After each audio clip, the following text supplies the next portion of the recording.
La conversación. José, por favor.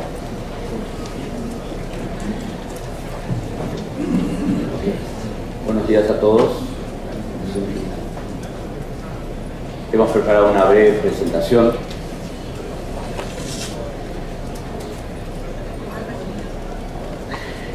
Mientras preparan el material, ahí está.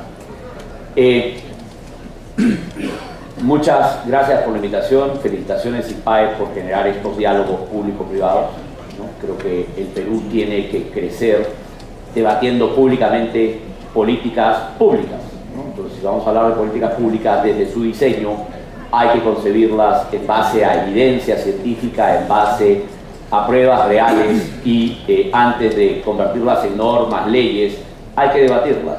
Y estos foros son muy importantes en ese sentido. Yo no voy a abundar más en el tema de brechas. Ya el ministro hizo una excelente presentación e inmejorable presentación. No solo son brechas de infraestructura, él las estima en 63.000. Hay estudios que dicen que son 100.000 millones solo infraestructura, y ahí no hemos metido nada de todo lo que él pretende hacer en mejora de aprendizaje, calidad educativa, capacidad administrativa de los colegios, ¿no es cierto? Pero todos tenemos un gran consenso. El Perú no puede gastar lo que está gastando, ni cómo lo está gastando. Sin embargo, hay una primera reflexión que hay que hacer. ¿Realmente queremos gastar todo eso para todo el mundo? Porque, digamos, el bien educación se hace público porque es un bien meritorio. Toda la sociedad está mejor si los que no tienen cómo pagarla tienen igualdad de oportunidades, los discapacitados, los pobres, los extremos pobres, ¿no? Y los en riesgo de pobreza, los que no pueden tener una vida digna. Pero no es todo el mundo, ¿no es cierto? Entonces, si queremos empezar a tomar decisiones, y yo sé que esto es políticamente incorrecto, en un mundo donde la educación se ve como servicio universal, no importa quién, no importa cómo, todos la tienen que tener, creo que empecemos a focalizar en quiénes, a qué alumnos vamos a subsidiar. Acá no estamos subsidiando a privados, a empresas privadas. El Estado subsidia a los ciudadanos, no a las empresas privadas. Por eso la asociación pública-privada es poderosa. Por eso es posible pensar en vouchers y pagar costos para los alumnos y ciudadanos que queremos subsidiar como sociedad, porque necesitan eso para tener igualdad de oportunidades. Entonces el tema ya es, hay una gran brecha, ¿cómo cerrarla? ¿No? Y para cómo cerrarla, veamos qué se hace hoy primero.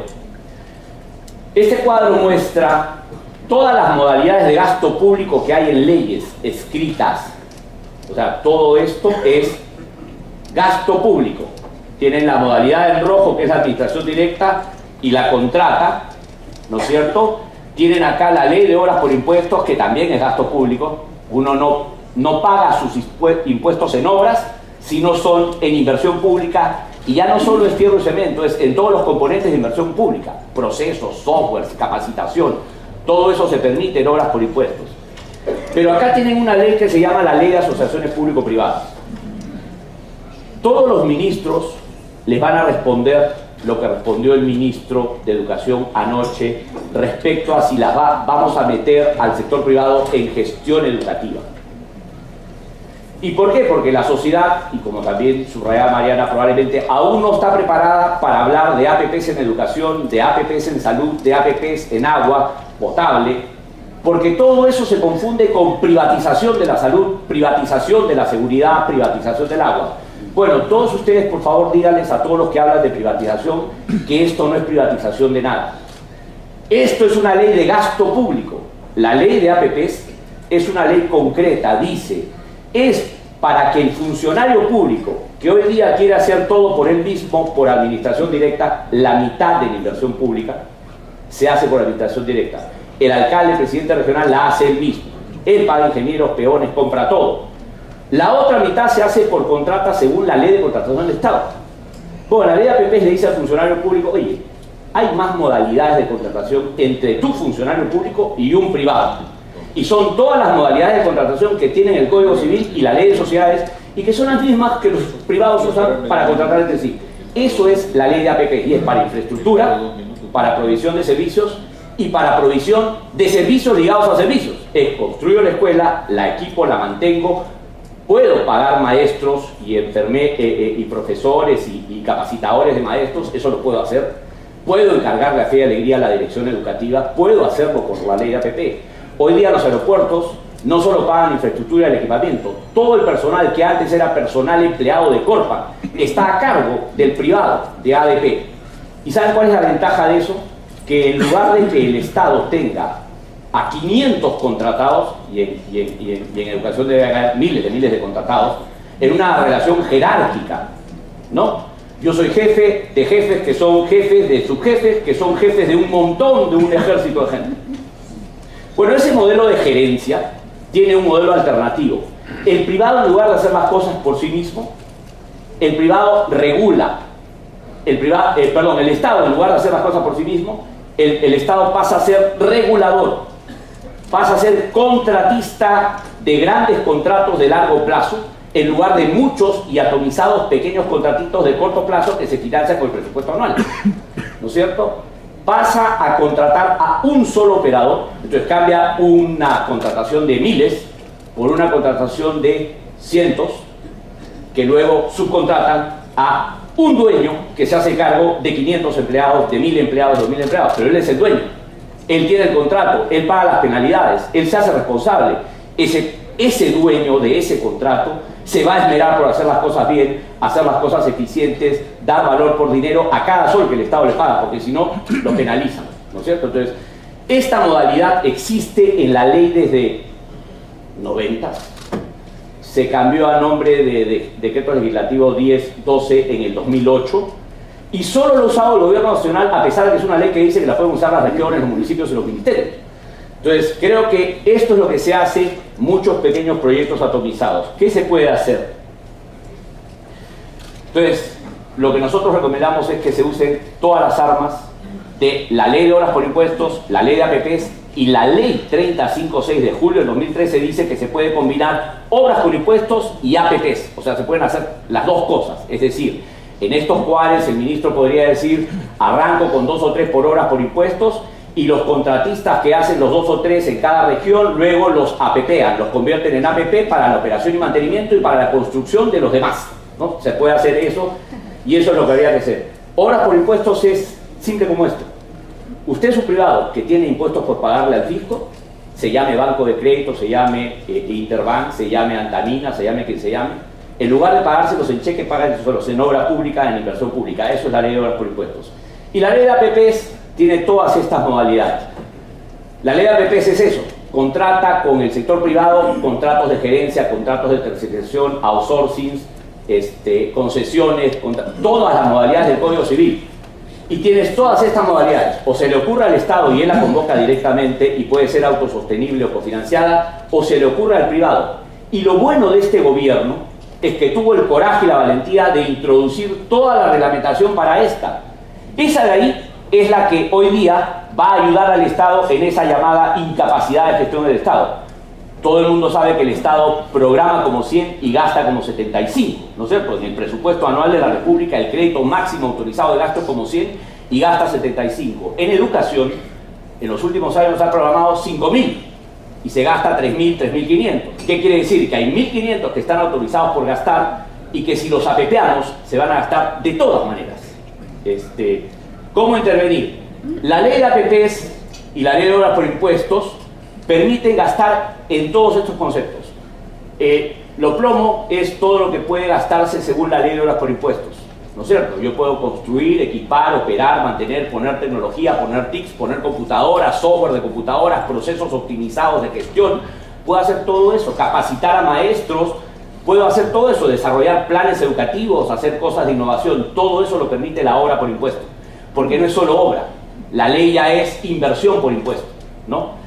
Y la diferencia con la ley de APPs es que en la ley de APP se permitiría pagar maestros, pagar directores, como parte del contrato del APP. Esa es la parte que todavía, no solo este ministro, sino todos los ministros dicen, bueno, es que eso todavía es función pública, ¿no es cierto?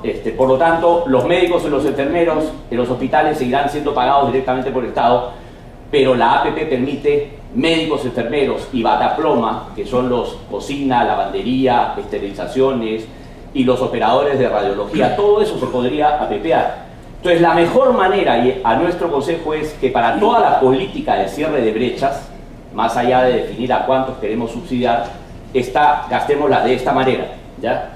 Ya me tocaron timbre. Lo bueno de la ley es que permite combos, ¿no? En lugar de proyectitos atomizados uno por uno, una escuelita chiquita es un perfil, es un expediente, es un contrato de obra y un contrato de supervisión de obra, podemos coger todo el territorio de una región, todo el territorio de una macroregión y en un solo contrato resolverlas. Con Antamina es una empresa minera que se ha asociado con COSAPI y Cobra, que son dos empresas contratistas operadoras de concesiones. Estamos presentando 100 colegios en la zona minera de Ancash, ¿no es cierto? Están los COARES, ya presentamos uno en el norte, otro en el sur, estamos presentando uno en el centro, pero también con la ley de APP se pueden presentar, ¿saben qué? Eso del data center, de los miles de software chiquititos, desintegrados, eso también se puede APPar, ¿no? O sea, la ley es infraestructura, servicios, más servicios ligados a los servicios.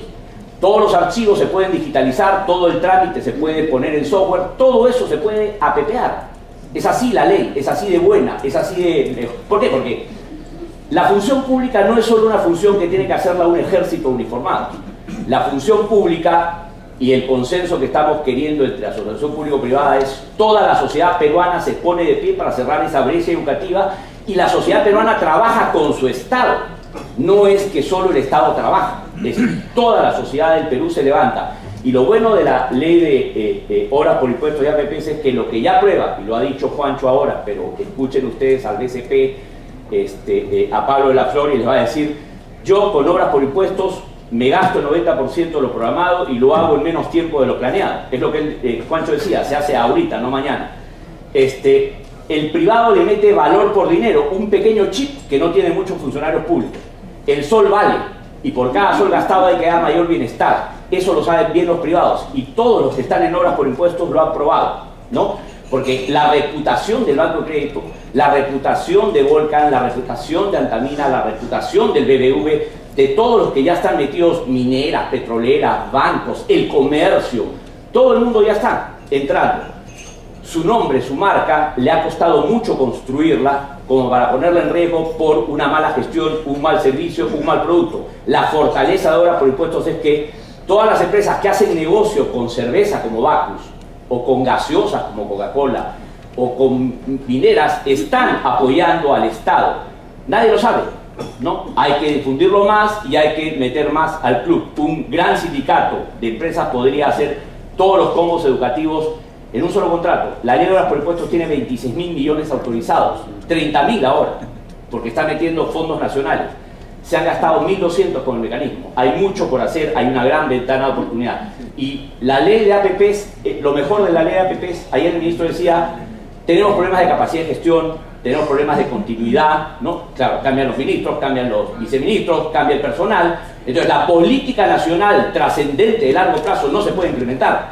Bueno, la solución es la APP, porque la APP convierte esa política nacional en plan estratégico, en plan operativo, en modelo de gestión financiado de por vida. El Estado la paga en cómodas cuotas anuales porque el privado la financia todo hoy. Y en la gerencia, entonces tenemos un buen gerente, experto, que paga toda la factura y el Estado la repaga en cómodas cuotas anuales. Eso es la ley de APPs. Entonces el largo plazo ya es una realidad gerenciable en el Estado a partir de esta ley. Bien, ¿qué barreras hay que vencer? Muy bien lo dicen todos. Yo hago de pregonero de esto en todo el Perú. Me reúno con empresas privadas, con gobiernos regionales, con ministerios, con autoridades como ANA. A todos les enseño de APPs y obras por impuestos. ¿Y saben cuál es la primera barrera? El conocimiento. Nadie sabe que existen y son funcionarios públicos. Y no les voy a decir que en algunos ministerios que debieran saberlo, pero por antonomasia tampoco lo saben. Entonces hay que hacer conocer esta verdad. La otra es la desconfianza con el sector privado. Algunas preguntas que recibes: ¿y dónde está la trampita? ¿Y por dónde gana él? ¿No? ¿Por qué se va a meter él? ¿No? Sí, pues porque por reputación se meten en obras por impuestos. Y los privados que se meten a concesiones, sí, por hacer negocios. Algún problema que un privado haga negocio con el gasto público que hoy día el Estado gasta a través de ejércitos de funcionarios y que los gasta mal porque ni los controla, no es eficiente, hay corrupción, hay de todo en el gasto de las regiones, de los municipios, hay ineficiencias. La otra barrera es la costumbre. Estoy acostumbrado a hacer esto de esta manera, es la manera más fácil. Pucha, eso me suena nuevo, no lo conozco, no lo sé, no lo voy a hacer, porque el riesgo de la Contraloría, el miedo a la sanción, porque mañana viene la Contraloría. Perdón un ratito, el miedo y el control directo del gasto. Con eso doy empleo a la gente de la zona. Bueno, los privados también saben dar empleo a la zona si el contrato lo exige, ¿no es cierto? Entonces, no hay que justificar las maneras. Y bueno, el riesgo. Hoy día, si se quiere promover esto, hay que mejorar todo el problema de múltiples concedentes. Si yo intervengo en un territorio de una manera multisectorial, voy a tener a muchos sectores, muchos niveles de gobierno a cargo de las concesiones, varios actores públicos, muchos supervisores, capacidad limitada y heterogénea de supervisión. Hay que resolver eso si vamos a entrar a APPs.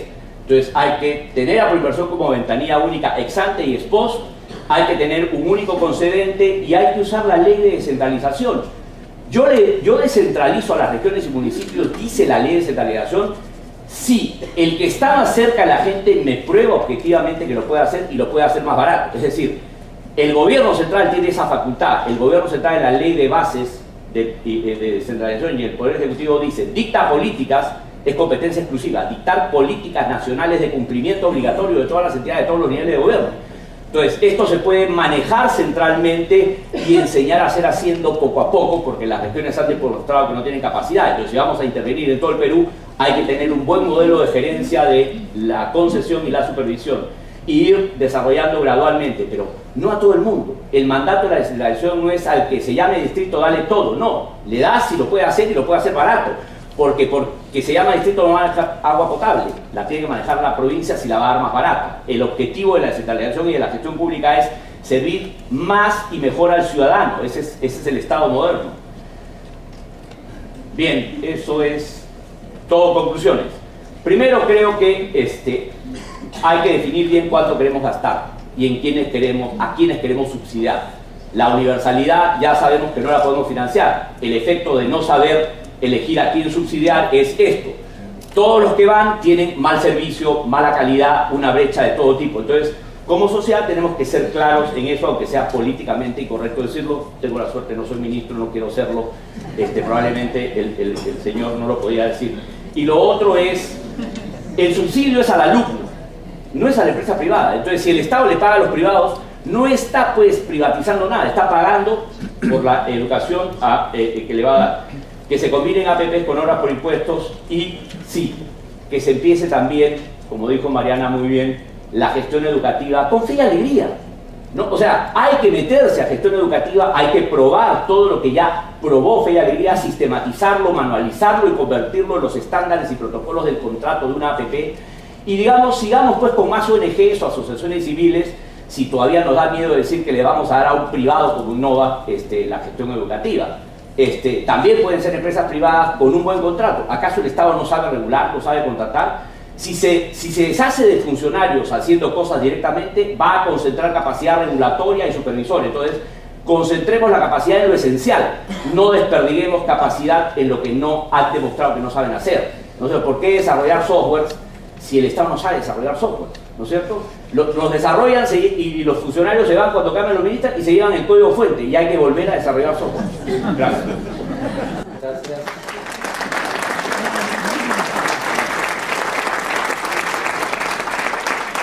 Gracias, Pepe, por la pasión y por la claridad. Le doy paso a Federico Petrocelli, que es profesor principal del PAD de Piura. Él tiene un giro adicional al tema del APP que quiere plantear el día de hoy. Federico.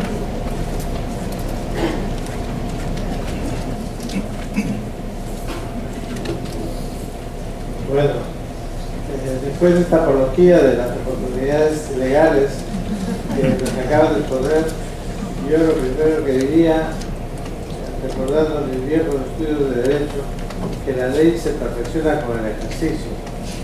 Por tanto, estas leyes, si no se ejercitan, si no se usan, se anquilosan, se pierden. Hay que usarlas. Y creo que el peruano tiene capacidad innovadora y tiene capacidad de iniciativa empresarial En consecuencia, explotar al máximo las bondades de esta ley sería la primera cosa que habría que ver. La segunda cosa, con respecto al acuerdo público-privado de educación, es que tiene 4 expectativas, digamos. Es más fácil la infraestructura, es más difícil el servicio, etcétera, ¿no? El ministro dijo, hay cosas que ya las tenemos planeadas y otras cosas que nos dan miedo, que son riesgos. Entonces a la iniciativa privada le corresponde superar esos riesgos, que el Estado no le tenga miedo a otorgar la posibilidad de que la iniciativa privada asuma esos riesgos. Es decir, no es suficiente con tener un buen ministro que haga unas buenas propuestas y que tenga un dinero para los acuerdos públicos privados, o que la empresa privada aproveche sus obras por impuestos para utilizarlas en aquello que el Estado está diciendo que le resulta más indispensable, sino que hay que ir más allá en oportunidades que ve la empresa privada, que puede hacer la empresa privada, que le van a quitar un peso, una carga al Estado y que van a ser beneficiosos para los escolares. O sea que hay que, en ese sentido, no hay que limitarse a lo fácil que pueda proponer el propio gobierno. Evidentemente, lo primero que le preocupa al gobierno es construir más escuelas, más infraestructura, porque, ayer lo dijo bien el ministro, quiere pasar de 1000 colegios secundarios de un solo turno, y confesó ayer que son los que ya tienen un solo turno. O sea, no hay ningún avance, simplemente hay un avance en cuanto a la programación de mayores horas de clase, pasar a 1500 horas de clase cuando ahora tienes 900 o 1000, 1200. Es un gran avance, ¿no? Pero es un gran avance sobre una infraestructura que ya se tiene. Ahora, como los demás tienen 2 turnos y algunos 3 turnos, ahí hay una capacidad de obrar, de trabajar, de construir, de la empresa privada, hasta conseguir que todas las escuelas secundarias del Perú, todos los colegios secundarios del Perú, tengan un solo turno. Ahí hay se puede poner todo el dinero del Estado y por otros sistemas, obras por impuestos, mucho dinero que se podría que se iría a la dirección de Tesoro Público y que se puede ir directamente a construir más colegios.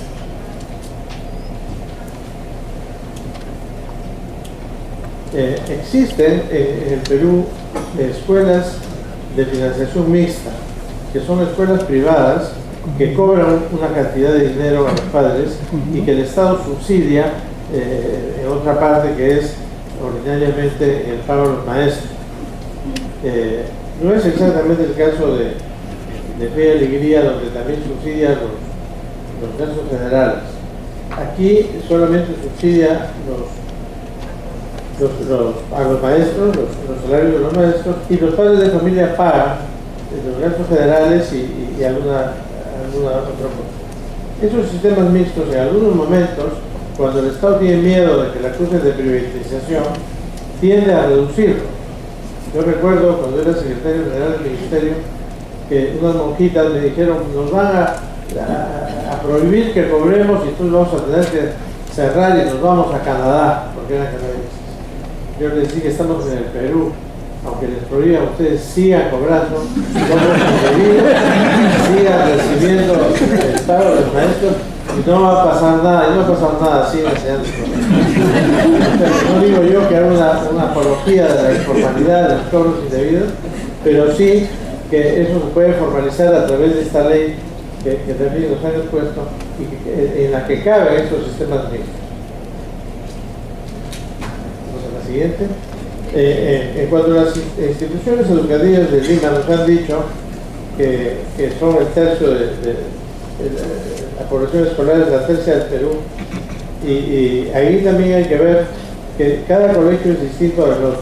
De las grandes unidades escolares convertidas en colegios emblemáticos hasta las pequeñas escuelas fiscales que hay por ahí sueltas, hay una gama muy distinta y por tanto la capacidad de intervenir desde el sector privado va desde grandes proyectos hasta proyectos más pequeños.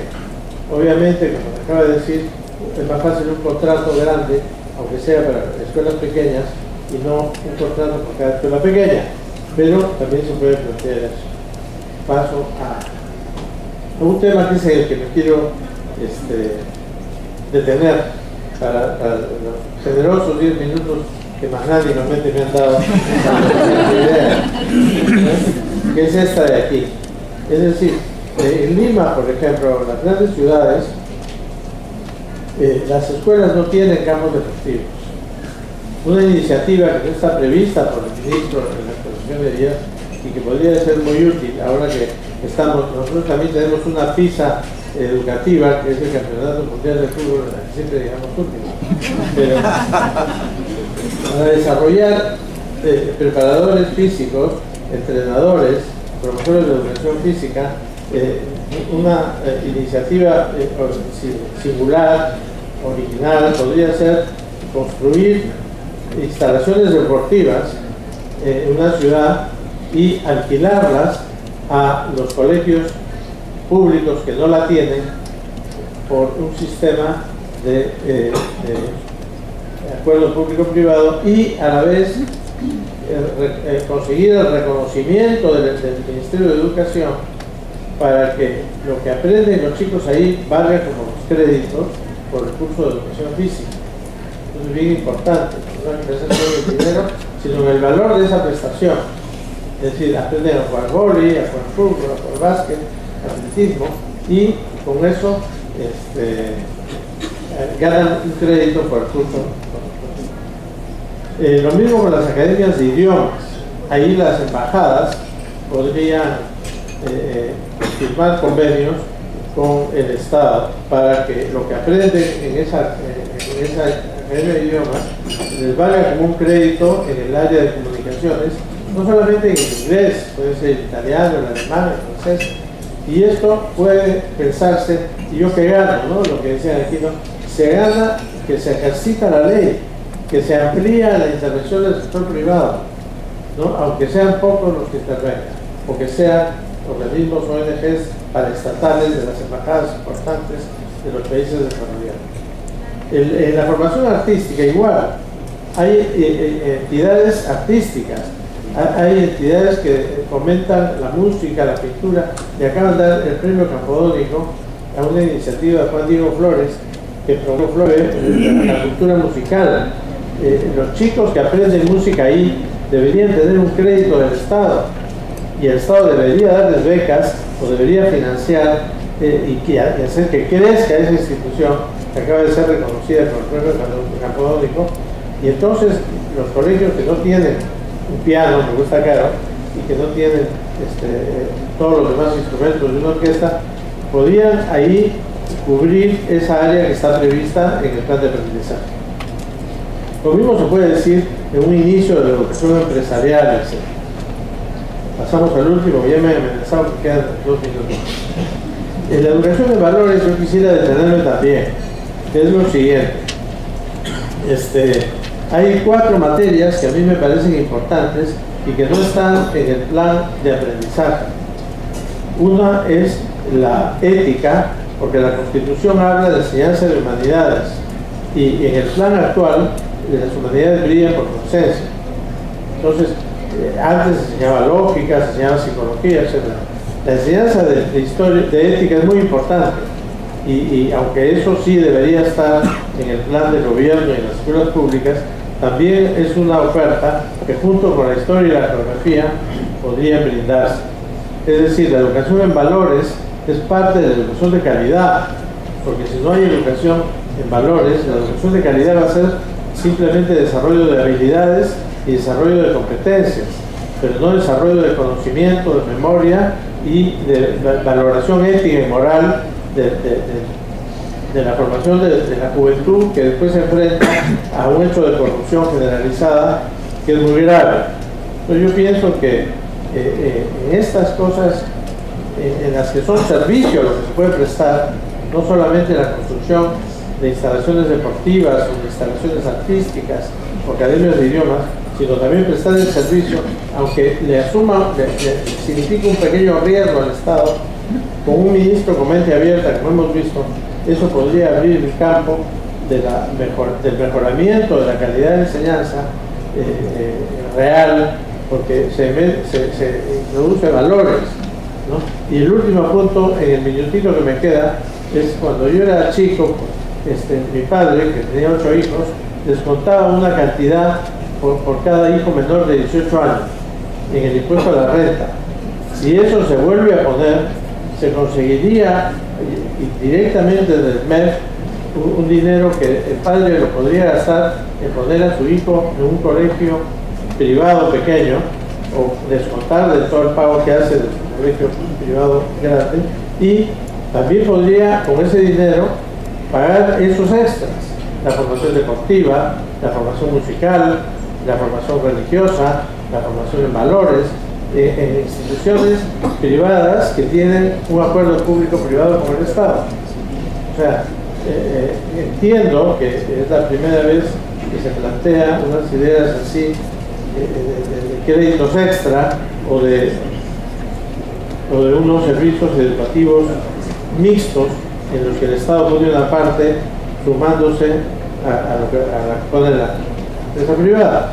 Pero creo que esta idea se puede desarrollar quizás con un poco más de esfuerzo que la que pueda significar un contrato de construcción de 10 o 15 colegios donde ya se gana una cantidad clara y es atractivo para la iniciativa privada. Esto quizás sea más laborioso, pero me parece que a la larga puede, como decía al principio, ejercer a plenitud esta ley, lo que la hace más irreversible y a la larga la hace también más atractiva para aquellas otras cosas donde el trabajo es más fácil o donde el dinero se aprovecha mejor.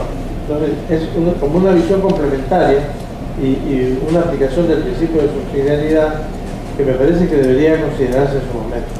Nada más.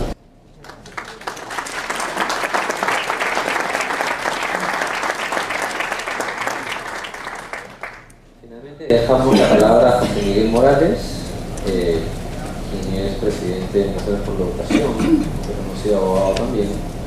Nos va a contar una presentación muy corta, me ha dicho. Justamente más corta de lo que se cree. He tenido la suerte que Pepe Escafi ya la dio, entonces no tengo por qué explicar nada más. Muy excelente la presentación, que no sé cómo funciona. Yo sí creo en una cosa muy importante. Nadie está hablando del proyecto educativo nacional. El proyecto educativo nacional nace de una concertación en que participamos todos los sectores que teníamos interés en la educación. Y eso no debemos olvidar porque es una política, son 6 políticas grandes de Estado y cada quien debe estar aplicando estas políticas de Estado porque son a lo largo de la existencia no es un tema de gobierno, es un tema de política nacional. Ese para mí es el mensaje que de repente está subyacente pero que no se está diciendo. En el caso de los empresarios, nosotros estamos en la obligación, de acuerdo con el resultado número 2, de comprometernos en el tema de la educación. Y para mí es muy grato porque en esta misma sala, el año 2006, hicimos un compromiso en ese momento con el presidente García, de que los empresarios nos íbamos a involucrar en la educación. Y hoy día creo que ustedes están viendo el resultado. Todavía pequeño, todavía poco esfuerzo, pero un resultado que creo yo que hoy día ya hablamos todos de educación. Hablar del tema de educación no es un delito, sino al contrario, es un beneficio, y lo vemos como no como un gasto, sino como una inversión. Creo que ese es el mensaje que los empresarios tenemos que dar y que hemos aprendido que el tema de la educación no es un tema de los educadores y nosotros tenemos que hacer las utilidades, es un tema de todos, como dijo antes Pepe y esto Federico. Entonces, ese era mi tema de la política de...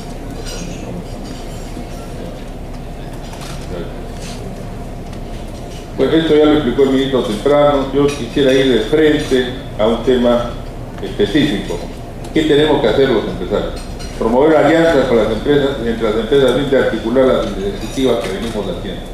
Ahí hablaba Pepe del Banco Crédito, del Banco Continental, comer, o sea, todos tenemos un proyecto. Yo creo que lo que tenemos que hacer es juntar, y en eso Empresarios por la Educación empezamos nuestro trabajo haciendo un levantamiento, y tenemos un levantamiento hecho el año 2007, 2008, sobre qué cosas era lo que se está haciendo. Hoy día este levantamiento no me he atrevido a traerlo porque lo que se está haciendo es por lo menos 8 veces más de lo que se hacía el año 2001.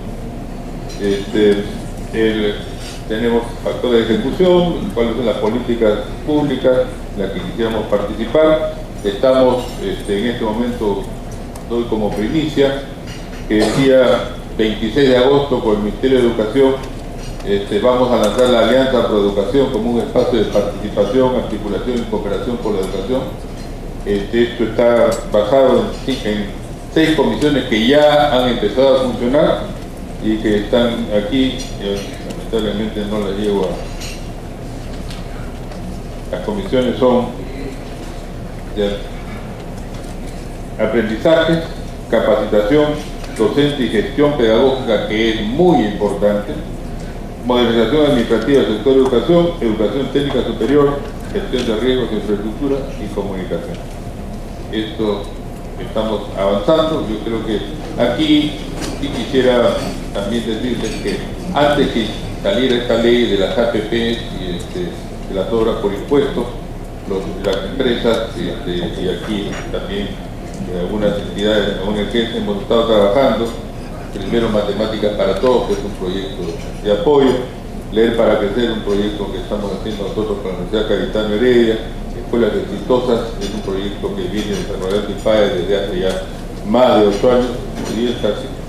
Aprender para Crecer, otro proyecto que tenemos en Empresarios por la Educación. Enseña Perú, que es un proyecto que ya se mencionó en la sesión anterior. Bueno, en fin, se ve que hay un trabajo y un esfuerzo por parte del empresariado. Ahora, nosotros lo vemos un poquito distinto. Nosotros lo vemos como apoyando al sector público, no como invirtiendo. En el caso de Innova, que lo felicitamos, y ojalá hubieran 10 o 20 Innovas, que es una magnífica experiencia, pero lo que nosotros consideramos es que si ya está el Estado trabajando, si tiene los maestros, donde tenemos que ir, y ese es el tema que nos lleva a nosotros a discrepar un poquito con el ministro. Él habla de que tenemos que desarrollar infraestructura. Nosotros creemos que por eso es la foto esta, que la infraestructura a veces puede faltar, pero la capacitación es la más importante. En Paita, en Piura, hemos trabajado nosotros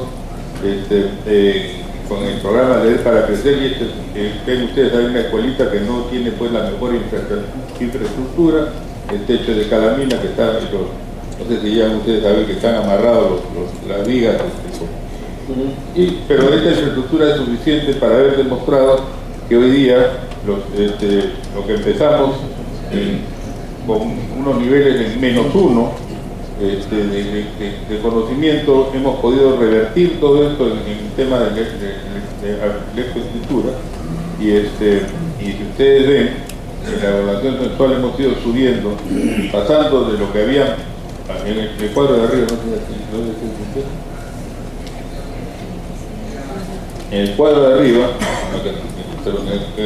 arriba, ustedes ven, aquí había en el 2011 había mucha gente que no podía comprender nada, pasó al término medio, que es el nivel 1, y ahora ya el nivel 2 está mejorando mucho en el nivel 2 y dejando de estar en el nivel 1. Entonces la comprensión lectora ha subido, para decir en términos absolutos, de 13% más o menos que estábamos al comienzo, y eso está en el siguiente cuadro de abajo, hemos podido subirla al 60%.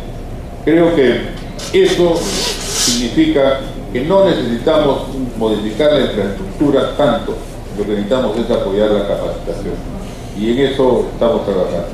Creo que esto es lo mismo en las escuelas de Alto Andina, en donde hemos avanzado en el tema de la capacitación de los maestros. En eso hemos trabajado con IPAE en algunas zonas altoandinas, 29 zonas para ser exactos, donde actuamos en redes, y esto ha significado un mejoramiento impresionante de la capacidad de la electroescritura.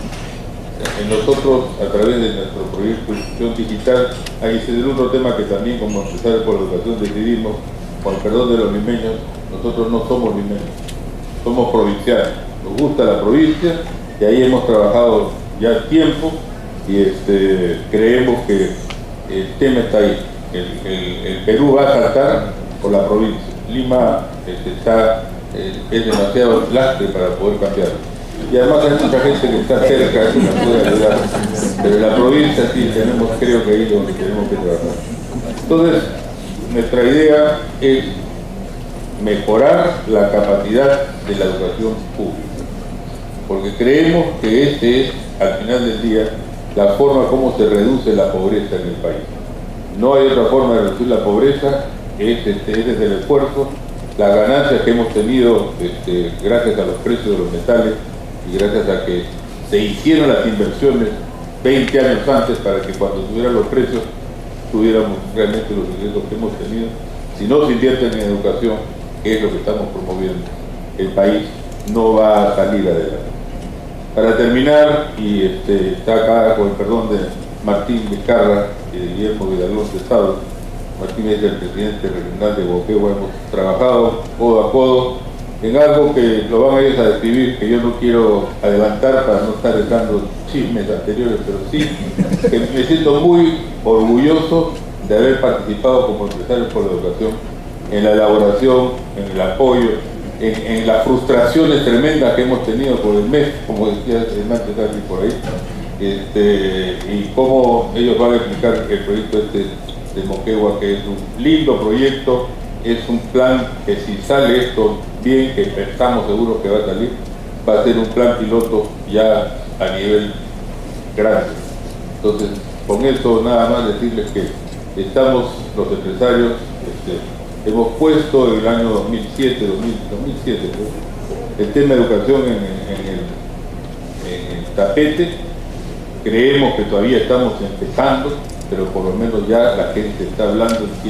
Aquí hemos tenido antes a Juan Fernández de Volcan, estoy yo, estamos todos los que están vinculados acá en esta mesa, somos empresarios, estamos haciendo cosas, pero por lo menos hemos puesto la educación adelante. Los políticos ya por fin se dieron cuenta que también puede redituar. Lo que pasa es que la educación reditúa solamente ciertas infraestructuras, que para realmente mejorar la educación vamos a tener 10 años. Y esperando menos, no nos hagamos ilusiones. Muchas gracias.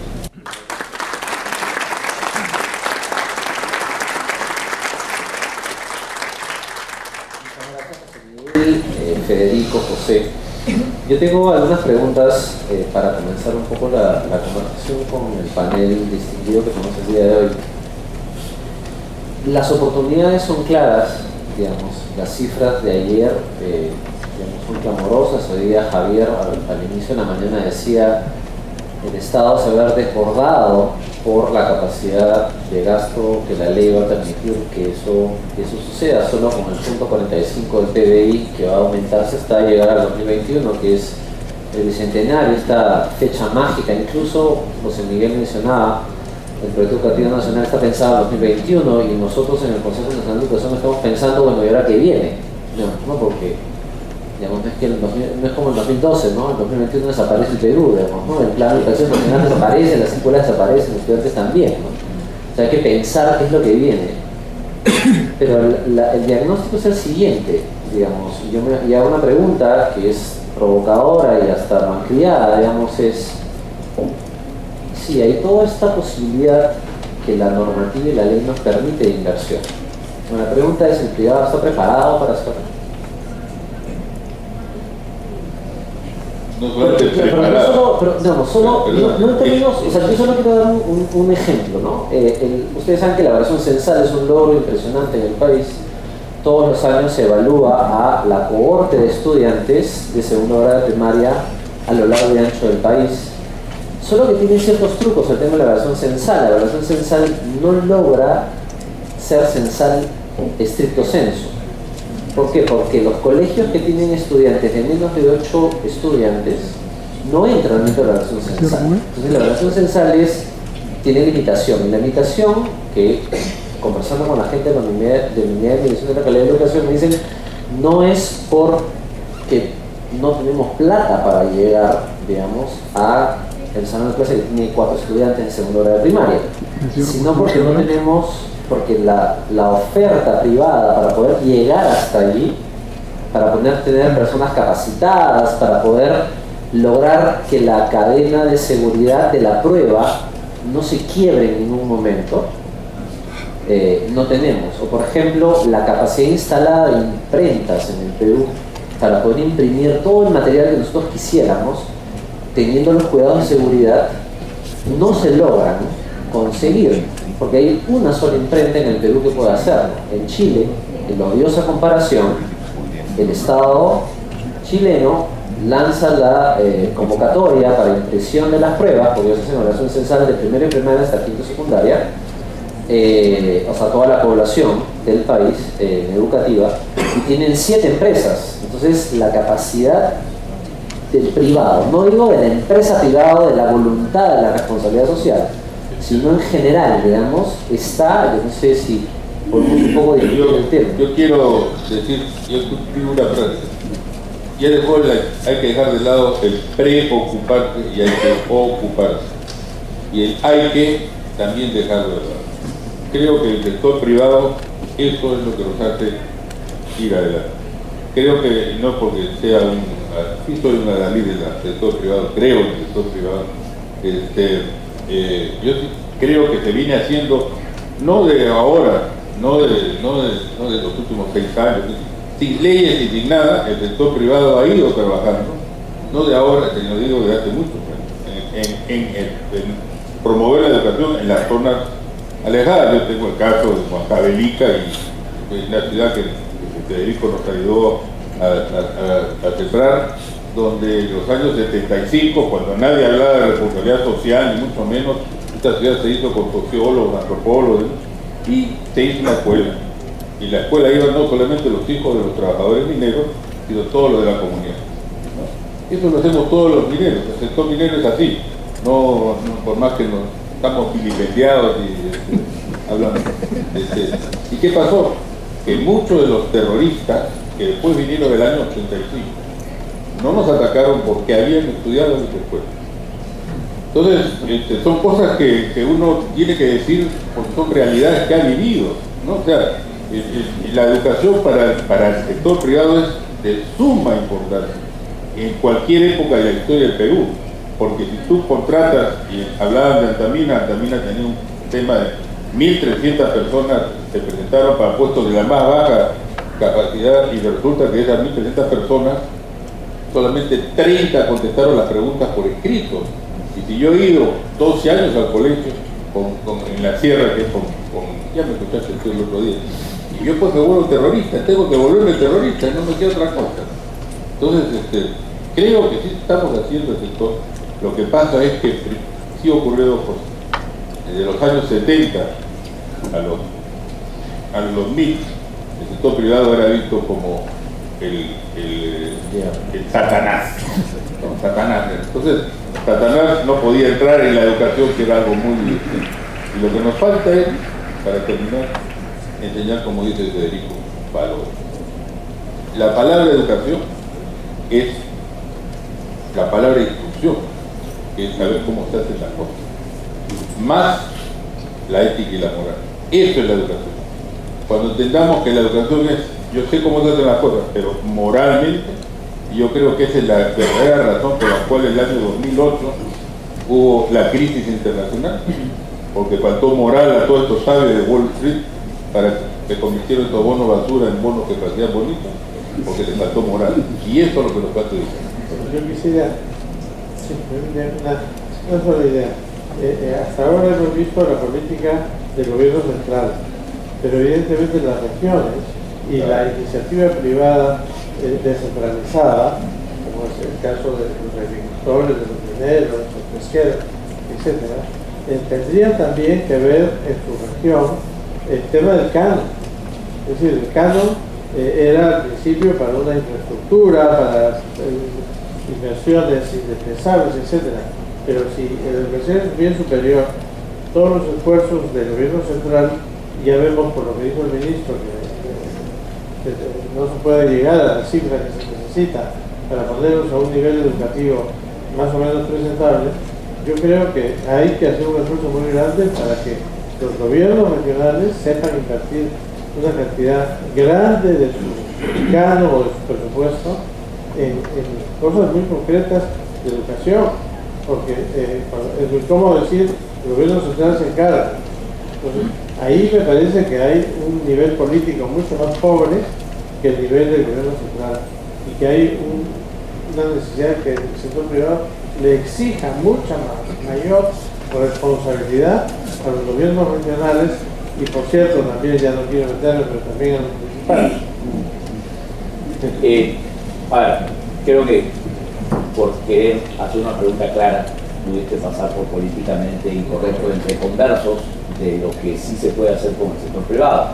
Pero lo que creo que quiero que entiendas tú y todo el mundo es que esta ley es tan buena, la ley de APP, y es tan universal porque no es solo de Perú, ¿no es cierto? Ya ha sido tan bien escrita en Perú por este gobierno, ¿no? Por el gobierno de Humala, en el que nadie creía, que vino la gran transformación, ha hecho los mejores reglamentos de esta ley. Y lo que hace esta ley no solo le atrae a privados del Perú, sino del mundo. Mariana te ha dicho cómo su socio de la universidad en Arabia Saudita viene haciendo cosas.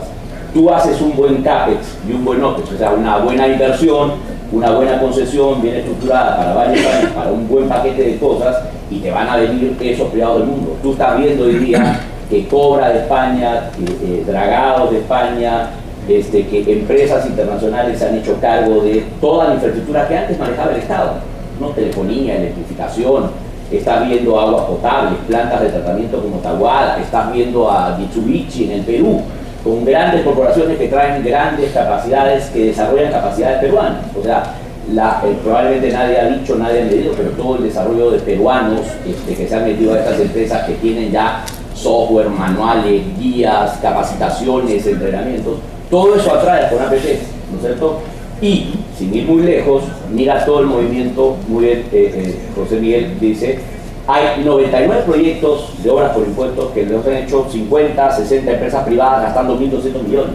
O sea, ¿qué es lo que moviliza el Banco de Crédito? ¿Qué es lo que moviliza Volcan? ¿Qué es lo que moviliza Antamina? ¿Qué es lo que moviliza Bacus? Southern? Todos los que han entrado repiten. ¿Y por qué repiten? Porque ven su impuesto directamente hecho en obra, y lo que hacen es movilizar privados, ¿no es cierto? Movilizar la sociedad. Contratan independientes, contratan a firmas, nos contratan a nosotros, a constructores.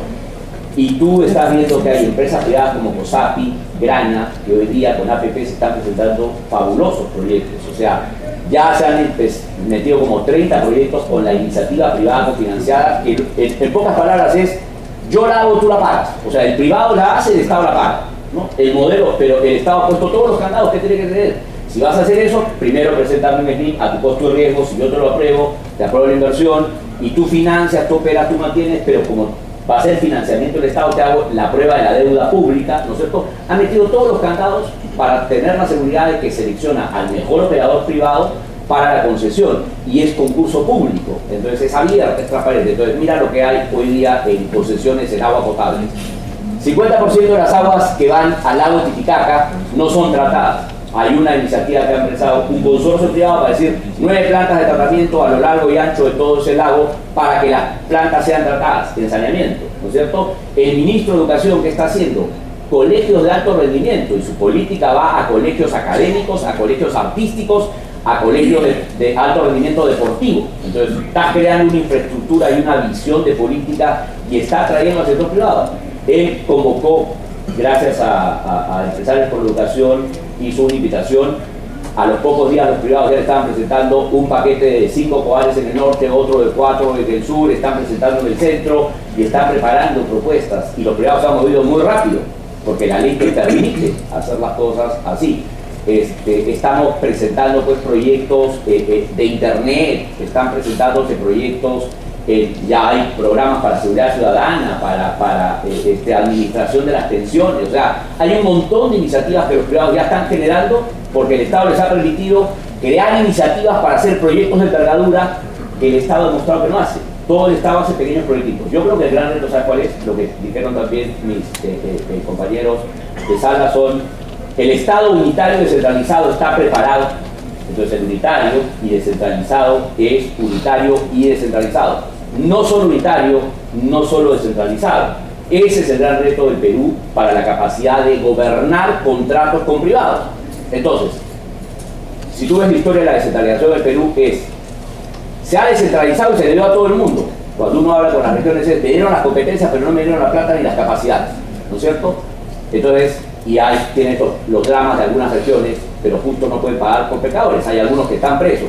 Pero a las regiones que han probado lo que pueden hacer, hay que darles todo, ¿no es cierto? Toda la capacidad. Y a las que no pueden, hay que capacitarlas, enseñándoles a hacer haciendo. O sea, el Estado puede, y para eso ha creado que Proinversión puede enseñarle a las regiones a hacer cosas. Entonces se puede trabajar de manera ordenada. No queremos ni recentralizar, nosotros no queremos que todo lo volvamos a centralizar para luego desconcentrarlo, porque habríamos duplicado el Estado, ¿no es cierto? Las regiones y los municipios, no queremos eso. Ahora, tampoco queremos autarquías, ¿no es cierto? A los presidentes que creen que están en su chacra hay que meterlos a la cárcel si usan mal la plata pública. Entonces el Estado tiene que ordenar esa capacidad rectora central y supervisora de una gestión descentralizada de regiones. Moquegua, San Martín, ya han probado que son buenas, tienen que tener todo y todo el apoyo para que hagan descentralizadamente esto. Yo creo que el reto es si el Estado puede reconvertirse de un Estado que la mitad de la inversión la hace por administración directa y la otra mitad por muchos pequeños contratitos, a un Estado que hace grandes contratos con pocos privados para hacer toda la obra pública. Ese es el gran reto que está más en el Estado que en el privado. Bueno, entonces queda claro que a pesar de la pregunta no enviada, la respuesta es yo creo que existe una oportunidad, yo creo que se está dando los espacios. Pepe ha sido absolutamente claro en términos de que los candados por la parte de la preocupación, digamos, final lo que dice el dinero de todos, están cerrados.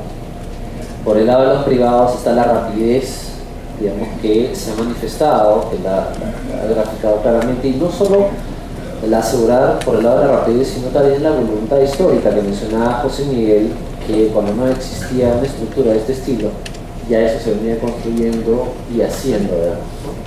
Creo que Federico ha sido bastante provocador en términos de esos espacios que de repente no están contemplados en las visiones que nos planteó el día de ayer el ministro, pero que efectivamente suenan absolutamente lógicos, ¿no? Una sociedad sana es una sociedad que es capaz de desarrollar las capacidades de todos sus miembros, digamos, en todos los aspectos de lo que ella pueda tener. El tema deportivo, el tema del arte, el tema del trabajo y el tema de los valores y de la religión también. Entonces creo de que la discusión que se ha presentado el día de hoy ha sido bastante rica. Se han encontrado distintos ángulos de cómo es que se puede generar este crecimiento y este espacio de oportunidad para el privado para, creo yo, aportar en la lógica, como bien decía José Miguel, de hacer un Perú distinto.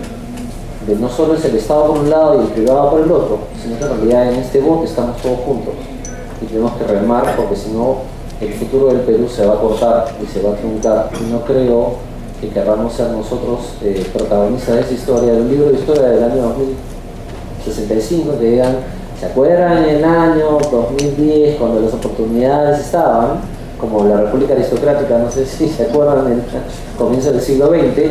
Bueno, toca a nosotros entonces trabajar. Creo que las cosas están claras. Muchas gracias por su tiempo, por sus opiniones y su pasión. Muchas gracias a ustedes.